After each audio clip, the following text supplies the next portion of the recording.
svima, dobrodošli na Digital Lion YouTube kanal. U današnjem tutorialu ću vam pokazati kako da napravite prezentaciju u PowerPointu. Ovaj mini kurs je apsolutno za sve, nebitno da li ste do sada radili u ovom programu ili niste, prilagođen je svim nivoima. Možete kreirati poslovnu prezentaciju, možete kreirati seminarske radove ili bilo kakav vid neke prezentacije koju želite da predstavite nekome, o biznisu ili bilo čemu. Ako želite saznati više o tome, prijavite se na kanal i odgledajte video do kraja. U današnjem tutorialu ću vam pokazati kako da kreirate prezentaciju u Microsoft PowerPointu. Moja verzija je 2010. U svakom slučaju, bilo koju verziju da imate, isti su principi. Pre svega, ovo je početna stranica kada uđete u Microsoft. Da bi uopšte kreirali neku vrstu prezentacije, neophodno je da dodamo, tj. da izaberemo vrstu slajda. Kada kliknemo New Slide, ovde možemo da vidimo opcije da li želimo da dodamo naslov i podnaslov ili želimo da dodamo naslov i neki sadržaj. Što se tiče sadržaja, možemo da dodajemo video, sliku ili bilo kakav neki grafički prikaz. Tako da, u svakom slučaju, ovde biramo, recimo, prvi slajd će biti recimo naslov i ovde može da bude podnaslov ili vaše ime i prezime, ili ovde može biti ime vašeg biznisa ili šta god, bilo koju god prezentaciju da koristite. Ja ću vam dati samo primere da bi videli kako to funkcioniše. Kada smo izabrali prvi slajd, sada nam se ovde otvaraju ove mogućnosti i opcije. Kao što vidite, ovde možete da menjate font, ovde možete da menjate veličinu fonta. Ovo su osnovne opcije, da li želimo da boldujemo tekst ili ne, da ga ukosimo, da podvučemo i slično. Ovde možemo da menjamo boju, ovde centralizujemo gde želimo da stoji naš tekst na sredini papira, s desne ili sa leve strane. Ovde možemo da dodajemo tačkice ili neke brojeve ukoliko želimo nešto da navodimo. I ovde imamo oblike ukoliko je i to neophodno kako bi napravili neku prezentaciju. Sada da bi pre svega izabrali dizajn, da ne bi bilo ovako prazan beli papir, kliknut ćemo ovde na dizajn i kada kliknemo na ovoj meni, ovde imamo neke primere, vi kliknite na bilo koji i u svakom slučaju uvek možete da zamenite recimo dizajn koji ste izabrali.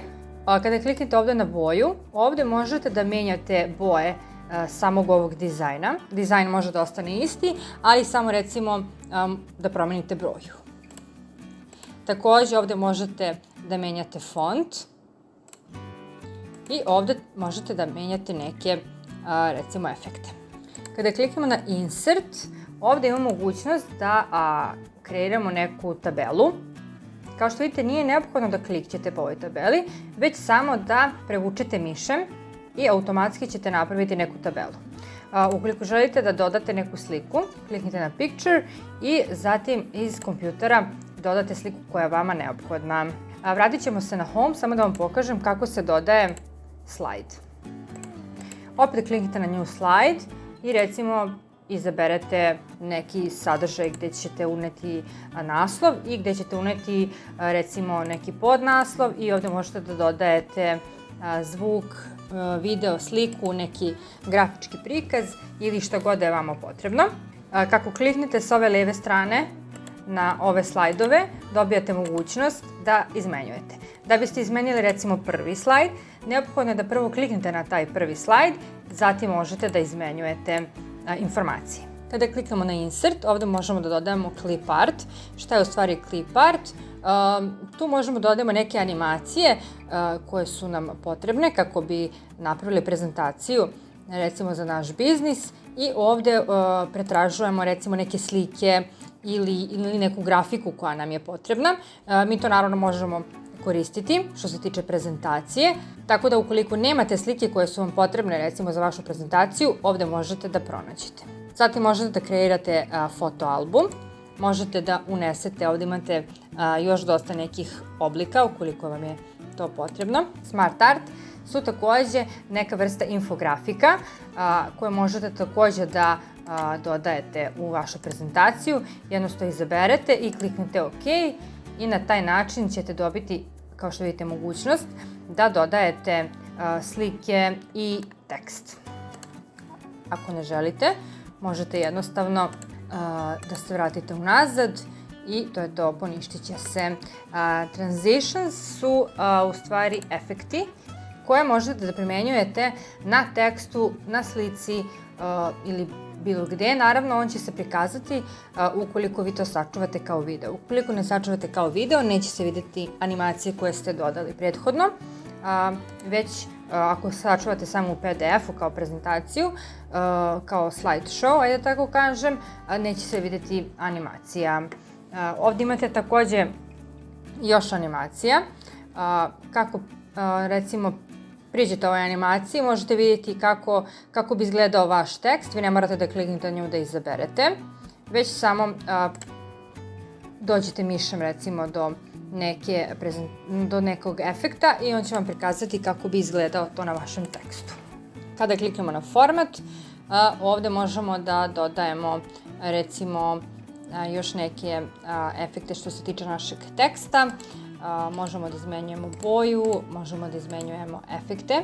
Kao što vidite, možemo da, ne znam, izaberemo 3D neki efekat na našem tekstu. Možemo outline ili fill, to jest boju. Boja je fill, a outline je u stvari ivice ovog teksta. Možemo, recimo, izabrati neku drugu boju i obojiti, recimo, u crno. Ako kliknemo na ovaj padajući meni, ovdje dobijamo mogućnost nekog, recimo, animiranog teksta. Kliknemo na njega i on će se automatski primeniti, kao što vidite. Kad dođemo na drugi slajd, ovdje možemo dodati neke tabele, kreirati neki infografik i šta god želimo, ili neku sliku, u zavisnosti naravno šta nam je potrebno. Zatim, Quick Style je takođe još jedna opcija.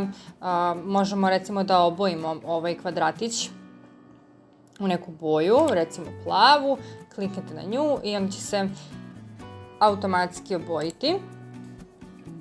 Ovde možete da dodajete dodatne efekte. Layout su ovi slajdovi, vrsta slajdova. Kada kliknemo na Insert, ovde takođe imamo opciju Text Box, imamo header i footer, imamo animacijska slova. Ovdje imamo mogućnost da dodamo datum i vreme. Također imamo mogućnost da dodajemo brojeve našim slajdovima. Recimo da uključim vreme i datum, izaberem jezik i kliknem Apply to All. Kao što vidite, na dnu mi se pojavio današnji datum. Također možete to primeniti i za brojeve na ovim stranicama. Ovdje su simboli, možemo da dodajemo neke simbole ukoliko nam je to potrebno. Ovdje dodajemo video i audio. Zatim, ukoliko želimo da dodajemo i brojeve, samo klikamo na slide number i ovdje izaberemo da budu prikazani u footeru, to jest na dnu naše stranice. Zatim označite Apply to All i kao što vidite bit će nam prikazani ovi brojevi. Sad, ukoliko ne želite da bude footer prikazano, odznačite ga i ostavite samo slide number, samo da bude prikazan broj. I opet kliknite na Apply to All. Automatski, kao što vidite, bit će vam numerisane sve stranice, prva, druga, i automatski će se same nastaviti kako budete dodavali slajdove, tako će vam se i dodavati brojevi. Kao što vidite, veoma je jednostavno. Naravno, kada želimo na kraju da sačuvamo naš fajl koji smo radili, pre svega je neophodno da kliknemo na ovaj ovdje Save, pre svega da sačuvamo ovo što smo do sada radili. Zatim kliknite na File i kliknite na Save As. Pre svega trebamo da sačuvamo našu radnu verziju, recimo na desktopu, negde u kompjuteru sačuvajte. Kada smo sačuvali ovaj fajl kom smo radili, opet kliknemo na File i sačuvat ćemo Save As, sačuvati kao, i onda ovdje trebamo da izaberemo PDF. Kada smo izabrali PDF, kliknemo na Save i onda će nam on sačuvati ovu našu prezentaciju u PDF-u. Možemo pronaći na kompjuteru. Evo, on će nam automatski ovdje otvoriti. Kao što vidite, sačuvat će nam slideshow, PDF. Vi u svakom slučaju, pošto ste sačuvali ovu radnu verziju, uvek možete da uđete i da promenite neke podatke. Kao što vidite, veoma je jednostavno. Ukoliko vam nešto nije bilo jasno u ovom tutorijalu, slobodno mi napišite komentar i ja ću vam pomoći i odgovoriti vam u najkraćem mogućem roku. Hvala vam još jednom što ste odgledali video do kraja. Ako vam se svideo, prijavite se na kanal, podelite nekome kome će ovaj video značiti, a mi se vidimo u sljedećem videu. Pozdrav!